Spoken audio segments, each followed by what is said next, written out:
Olá pessoal, professora Mônica Pires aqui pelo GG Concursos para dar continuidade à atualização do nosso curso preparatório para o concurso da Polícia Militar aqui do estado do Rio Grande do Sul. Edital que está na iminência aí de sair. Então vamos atualizar os conteúdos. Teve pessoas que disseram, porque as aulas não estão de acordo com a apostila. Gente, a apostila, né, ela foi, nós colocamos a apostila ali antes do concurso, agora nós estamos atualizando as aulas, então o conteúdo é baseado neste conteúdo do edital.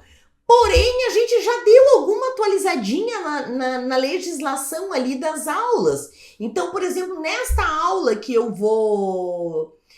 trago para vocês hoje, quando a gente deu o conteúdo baseado no edital de 2021, ainda não tinha saído, não tinha sido promulgado ainda pelo Congresso Nacional o tratado contra o racismo, a Convenção Interamericana contra o Racismo, que foi em 2022. Então, nós já temos essa atualização na aula, certo, pessoal? Então, vocês vão ver aí que tem uma certa diferençazinha, assim, das aulas, porque nunca que a gente grava todas as aulas exatamente iguais, mas o conteúdo é praticamente o mesmo. E o que importa é que vocês sempre terão aqui no GG aulas atualizadas, certo? Vamos lá, então, vou compartilhar com vocês aqui o meu materialzinho de direitos humanos para a gente ir acompanhando essa aula de hoje. E como este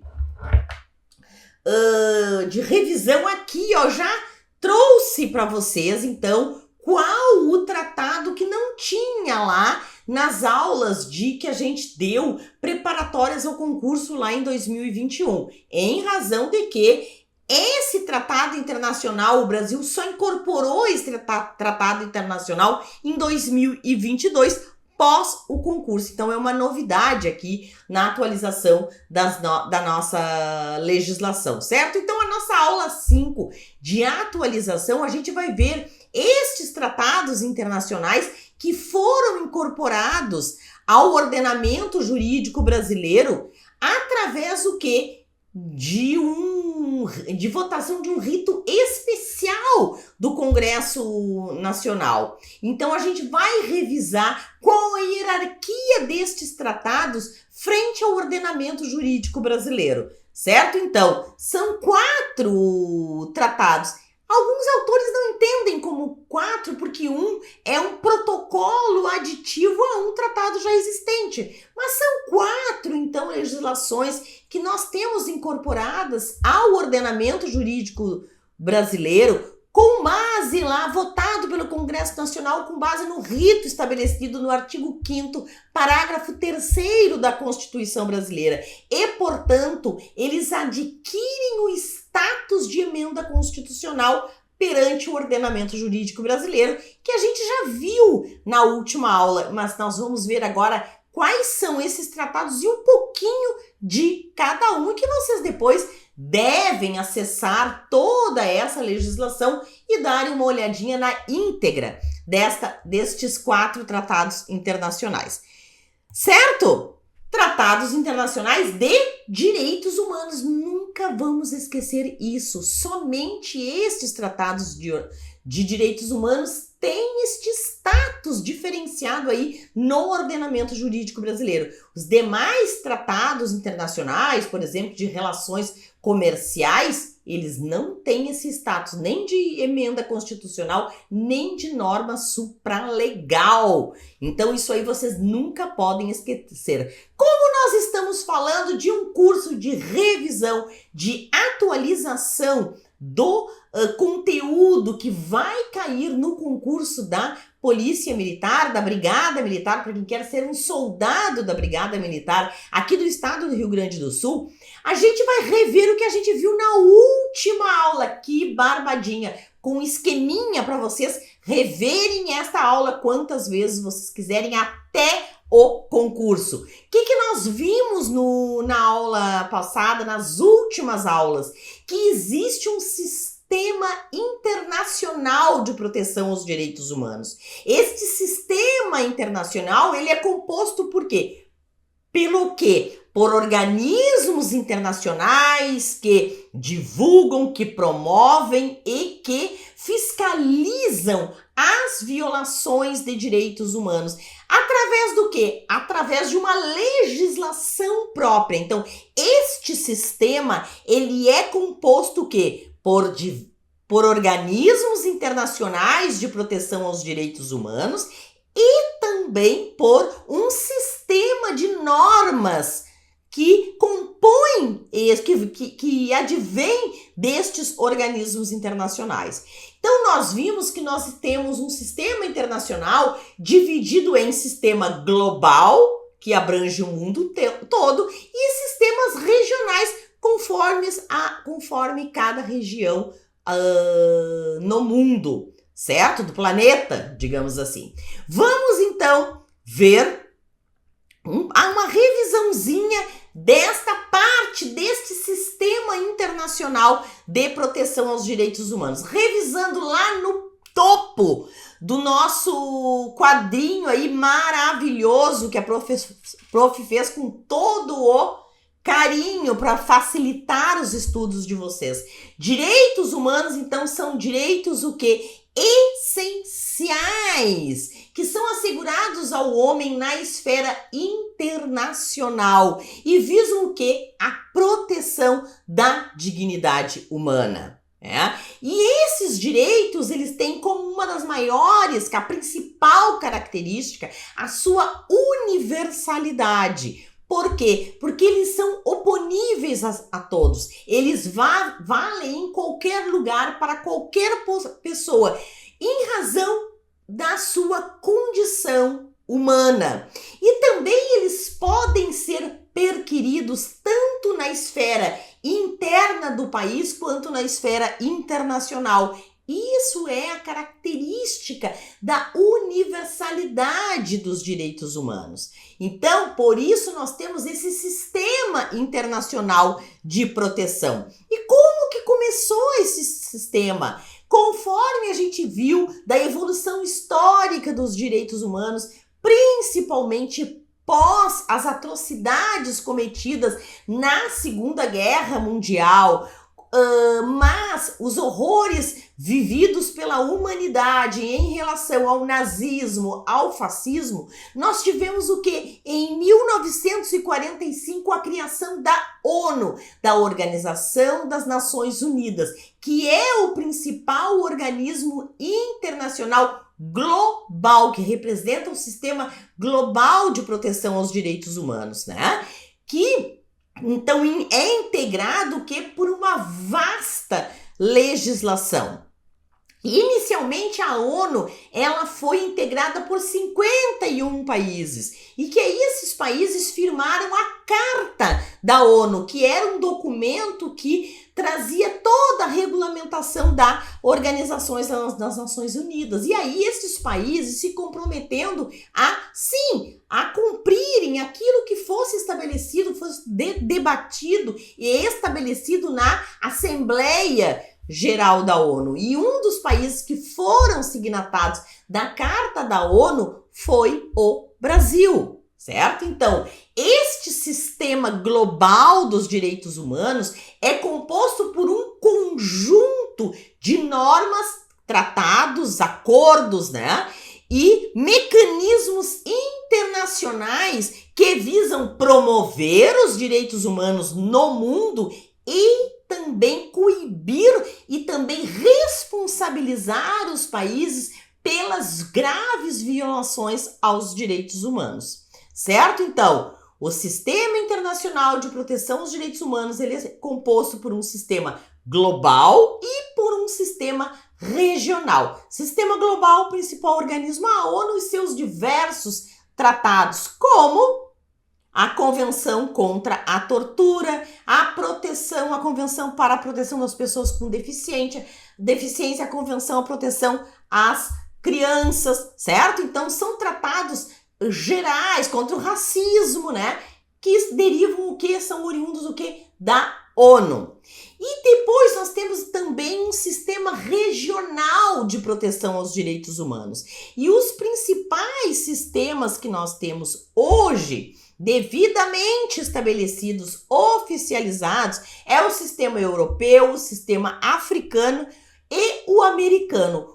Sendo que o Brasil faz parte da OEA, da Organização dos Estados Americanos, que é o organismo, a OEA é o organismo regional de proteção aos direitos humanos de que o Brasil também faz parte. Então, o sistema interamericano que nós chamamos, que é o sistema americano, que é da OEA, foi criado por força do que determina a Declaração Americana dos Direitos e Deveres do Homem. Então, este é o sistema internacional de proteção aos direitos humanos para a gente revisar. E depois a gente viu na última aula também que esses tratados internacionais de que o Brasil ratifica, que o Brasil adere a estes tratados, eles são o quê? Eles têm um posicionamento perante o ordenamento jurídico brasileiro. Nós vimos que a nossa Constituição, lá no seu artigo 5º, parágrafo 3º, vai prever o quê? Que os tratados internacionais, as convenções e tratados internacionais sobre direitos humanos, gente, coloquem isso aí muito grifado, que eles costumam esquecer de colocar direitos humanos ali nas assertivas. E aí, não está, porque são tratados internacionais de direitos humanos que forem aprovados em cada casa do Congresso Nacional, ou seja, Câmara de Deputados e Senado Federal, em 2 turnos de votação, por 3/5 dos votos dos respectivos membros, serão equivalentes às emendas constitucionais. Esta determinação foi incluída, essa emenda foi incluída ao texto constitucional em 2004. Certo? Mas nós temos uma segunda forma de incorporação de tratados internacionais de direitos humanos ao ordenamento jurídico brasileiro. E qual é? O simples fato do Brasil ir lá e aderir a um tratado internacional de direitos humanos. Os tratados internacionais de direitos humanos, ainda que não tenham sido votados pelo Congresso pelo rito do artigo 5º, parágrafo 3º, eles vão ter o status de norma supralegal. Nós temos diversos tratados internacionais de que o Brasil aderiu, como a Convenção, como o Pacto de São José da Costa Rica, que foi lá o Brasil foi aderir ao pacto, se não me engano, em 2002, portanto, antes da emenda constitucional de 2004. Portanto, é uma norma supralegal, ou seja, ela está abaixo da hierarquia ali do texto constitucional. O Brasil, então, adota a teoria do duplo estatuto dos tratados internacionais de direitos humanos.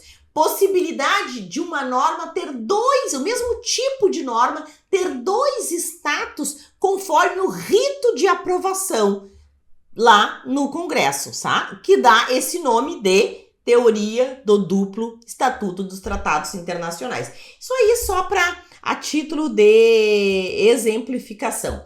E quais são os tratados internacionais que foram, então, incorporados ao ordenamento jurídico brasileiro desta forma, da primeira forma ali, conforme o artigo 5º, parágrafo 3º.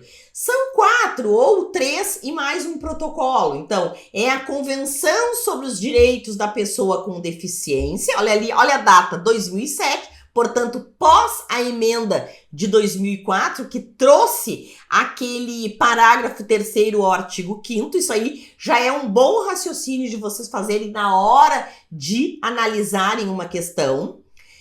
O seu protocolo protocolo facultativo, um protocolo facultativo à convenção, que foi em 2009. Vejam que a convenção é de 2007, foi aderida ao texto constitucional, ao ordenamento jurídico em 2007, através de uma votação do Congresso, e depois o protocolo só foi em 2009. E o Tratado de Marrakech para facilitar o acesso às obras publicadas às pessoas com deficiência visual. Este tratado é de 2013, bem depois, né? E promulgado no Brasil em 2018. E o último é esse de 10 de janeiro de 2022, que foi então promulgado nesta data, que é chamada Convenção Interamericana contra o Racismo e Discriminação Racial e Formas Correlatas de Intolerância, certo? É uma legislação aqui da OEA, da nossa proteção regional dos direitos humanos, do nosso sistema regional de proteção aos direitos humanos, certo? Vocês então entenderam. Aqui eu trago esta representação da pirâmide ali do nosso ordenamento jurídico para vocês entenderem. Quando cair numa prova, qual o posicionamento dos tratados internacionais de direitos humanos no nosso ordenamento jurídico, a gente pode dizer que existe dois posicionamentos, né? Ele é tratado como norma supralegal, ou seja, está acima das demais legislações, acima dos demais tratados, né, de outros assuntos.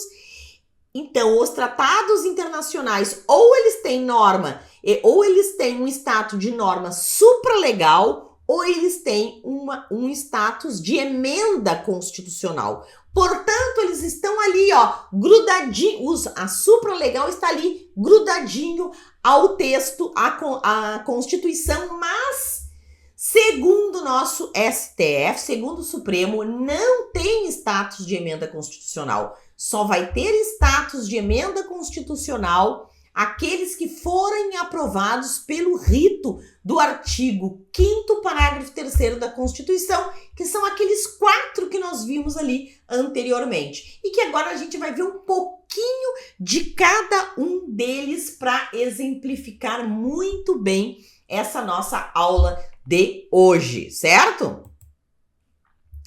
Então, o primeiro tratado que a gente vai ver, que tem, então, o status de emenda constitucional perante o ordenamento jurídico brasileiro, é a Convenção Internacional sobre os Direitos das Pessoas com Deficiência e ainda o seu protocolo facultativo, tá? Então, olha lá no cantinho o que a prof botou. Status de emenda constitucional. Porque coloquei ali a aprovação para ninguém esquecer. Considerando que o Congresso Nacional aprovou por meio do Decreto Legislativo 186 em 9 de julho, conforme o procedimento do parágrafo 3º do artigo 5º da Constituição, a Convenção sobre os Direitos da Pessoa com Deficiência e seu protocolo facultativo. Certo, gente? O que diz o preâmbulo desta Convenção de Proteção aos Direitos da Pessoa com Deficiência? Eu sempre digo aqui, é muito importante tu ler todo o preâmbulo, entender o preâmbulo, porque o preâmbulo vai trazer a exposição dos motivos da criação daquela norma. Então, na hora que tu vai responder uma questão no concurso, é importante, porque se tu tem um pouco de conhecimento do preâmbulo, é impossível decorar todas as normas, mas se tu tem um pouco de conhecimento do que traz o preâmbulo, qual é a motivação da lei, quais são os direitos protegidos naquela legislação, tu vai saber na hora de interpretar uma questão se aquilo ali tem alguma possibilidade ou não, certo? Vamos ver, no preâmbulo. Convencidos de que essa é uma partezinha do preâmbulo, né? Porque os preâmbulos normalmente são enormes. convencidos de que uma convenção internacional geral e integral para promover e proteger os direitos e a dignidade das pessoas com deficiência prestará significativa contribuição para corrigir as profundas desvantagens sociais das pessoas com deficiência e para promover sua participação na vida econômica, social e cultural em igualdade de oportunidades, tanto nos países em desenvolvimento como nos desenvolvidos. O que o preâmbulo já está me dizendo? Vamos lá recordar as características de direitos humanos, né? Que os direitos humanos não são absolutos, que eles se complementam, que eles devem ter uma efetividade, ou seja, não adianta eu garantir que todas as pessoas são iguais perante a lei e que assim os deficientes devem ser considerados, se eu não tiver normas específicas que vão garantir o exercício da cidadania por essas pessoas, ou seja, o acesso amplo em condições de igualdade aos serviços essenciais à sua dignidade, como saúde, como educação e como trabalho. Então, qualquer alternativa numa prova que tenha algum tipo de discriminação, tu já sabe que está errada, não pode estar de acordo com esta norma que nós estamos estudando, que é a Convenção Internacional sobre os Direitos das Pessoas com Deficiência, certo? Seguimos. O artigo 1, então, o propósito da lei.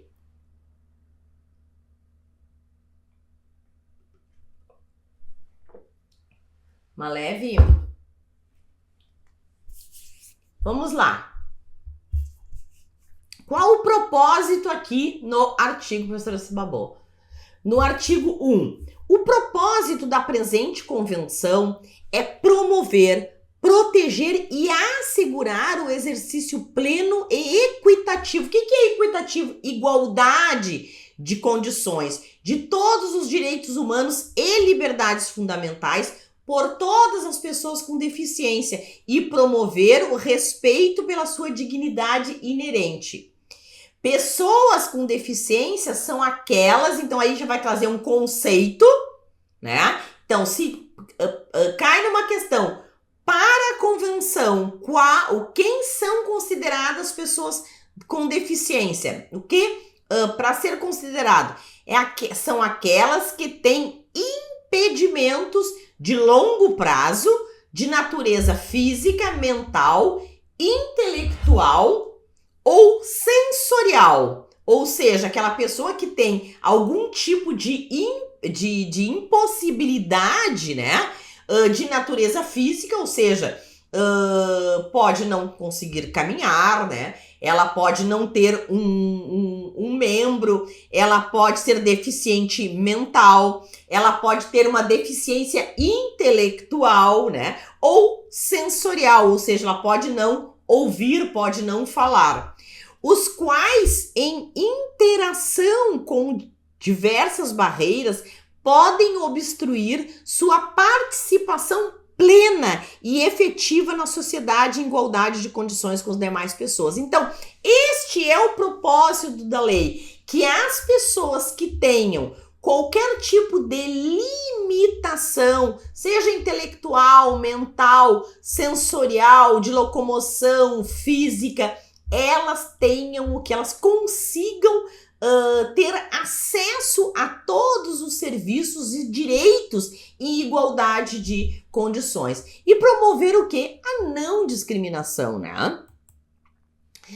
Outras definições, né? Para os propósitos da convenção, o que é comunicação? Abrange as línguas, a visualização de textos, o braille, a comunicação tátil, os caracteres ampliados, os dispositivos de multimídia acessível, assim como a linguagem simples, escrita e oral, os sistemas auditivos e os meios de voz digitalizada e os modos, meios e formatos aumentativos e alternativos de comunicação, inclusive a tecnologia da informação e comunicação acessíveis. Então, a legislação também vai autorizar, ou seja, assim, impor que os estados, né, quando eu falo estados em direitos humanos, a gente fala os estados, mas é o estado brasileiro, né, que os estados tenham esse tipo de determinação e possibilidade em suas legislações para que chegue num lugar, né, tenham avisos em braille, por exemplo, para que a pessoa possa acessar, ou então auditivos para aquelas pessoas cegas também, que não tenham barreiras, né? Na parte de informática também, a legislação específica para que os dispositivos de informática também sejam acessíveis a essas pessoas que tenham algum tipo de limitação. Língua, segundo a convenção, abrange as línguas faladas e de sinais e de outras formas de comunicação. Discriminação por motivo de deficiência. Isso é bem importante que tu saiba. Significa qualquer diferenciação, né? Exclusão ou restrição baseada na deficiência, com o propósito ou efeito de impedir ou impossibilitar o reconhecimento, o desfrute ou o exercício em igualdade de oportunidades com as demais pessoas, de todos os direitos humanos e liberdades fundamentais nos âmbitos político, econômico, social, cultural, civil ou qualquer outro. Abrange todas as formas de discriminação, inclusive a recusa de adaptação razoável. Ou seja, a pessoa tem o direito, né, de estar aonde ela quiser, ainda que ela tenha algum tipo de deficiência física, deficiência mental, e isso não pode haver qualquer tipo de discriminação. Adaptação razoável, que já vimos esse termo ali no artigo anterior. O que é adaptação razoável? Significa as condições e os ajustes necessários e adequados que não acarretem ônus desproporcional ou indevido, quando requeridos em cada caso, a fim de assegurar que as pessoas com deficiência possam gozar ou exercer em igualdade de oportunidade com as demais pessoas todos os direitos humanos e liberdades fundamentais. Por exemplo, acessibilidade a um ônibus, né? Num concurso público, né? Ter acessibilidade às pessoas com deficiência, ou mesmo num local de trabalho, hoje aí com as reservas de vagas dos concursos públicos e depois que eu tenha que adaptar um local de trabalho para essa pessoa. Desenho universal significa a concepção de produtos, ambientes, programas e serviços a serem usados na maior medida possível por todas as pessoas, sem necessidade de adaptação ao projeto específico.